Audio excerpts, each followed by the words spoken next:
আমরা যুদ্ধপ্রিয় নই, আমরা শান্তিপ্রিয়।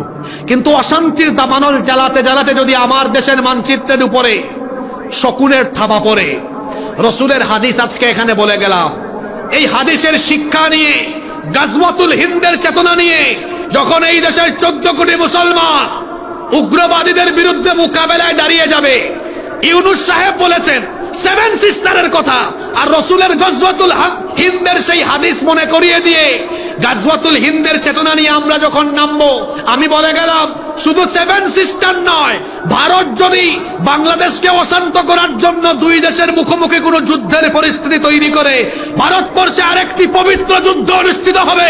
সেই গাজওয়াতুল হিন্দে যুবক, তরুণ, আবাল, বৃদ্ধ, বনিতা গাজওয়াতুল হিন্দের চেতনায়, শাহাদাতের চেতনায় যখন অংশ নিবে, ভারতের মানচিত্র টুকরা টুকরা হয়ে গিয়ে দিল্লিতে কালেমার পতাকা উড়িয়ে দেওয়া হবে।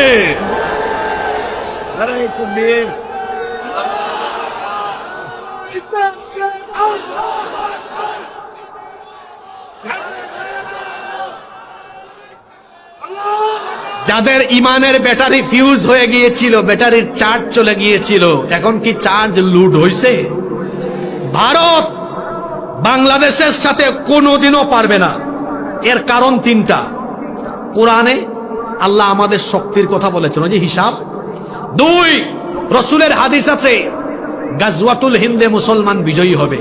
3, বাস্তবিক কারণ আছে। আমরা ভৌগোলিকভাবে বাংলাদেশ এমন এক জায়গায় অবস্থান আমাদের, এখানে ভারত আমাদের বিরুদ্ধে নাক গলালেই ভারতের শত্রু আমাদের মিত্রে পরিণত হবে। একটু লাইগা দেখো না, দেখা যাবে সবার আগে চীন এক পায়ে খাড়া হয়ে বলবে ভাই তোদের যা লাগে সব নে, আর পাশে আরো কিছু দেশ আছে একদম পারমাণবিক সব পাঠায় দিবে। ভারতকে বলবো নিজের চরকায় তেল দাও, তোমরা আমাদের প্রতিবেশীর মতো থাকো, আমাদের কোনো অসুবিধা নাই। কিন্তু প্রভুগিরি আর দাদাগিরি দেখাতে হলে, প্রভুগিরি আর দাদাগিরি দেখালে বাংলাদেশের 20 কোটি জনগণ তা বরদাস্ত করবে না, ভারতীয় আগ্রাসনকে রুখে দিবে। ওই হাদিসটা শেষ করি, কমপ্লিট করি। 2 দলকে আল্লাহ জাহান্নাম থেকে মুক্তি দিবেন। কয় দল? তো এক দল তো পাইছেন, গাজওয়াতুল হিন্দে অংশ নেওয়া সবাইকে আল্লাহ জাহান্নাম থেকে মুক্তি দিবেন। আর একবার সুবহানাল্লাহ পড়েন। তাইলে যদি সুযোগটা তৈরি হয়ে যায়, দেখি তো গাজওয়াতুল হিন্দে কারা কারা অংশ নেওয়ার জন্য প্রস্তুত থাকবেন। আশা হ্যাঁ ময়ূখ রঞ্জন, হ্যাঁ রে ময়ূখ রঞ্জন, তোরে যদি এটা দেখান যাইতো, দেখ তোদের বাপরা কিভাবে প্রস্তুত হয়ে আছে। আল্লাহ সবাইকে কবুল করেন।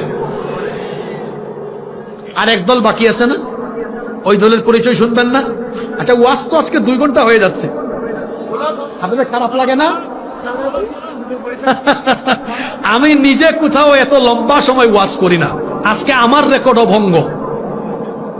আপনারা কি বাড়ি যাবেন না? কি বলেন, এত ক্ষুধার্ত আপনারা? কোরআন শোনার ক্ষুধা, তাই না? মানুষ তো এমনি এমনি বলে না। এই সাতক্ষীরার মাটি হলো ইসলামের ঘাঁটি।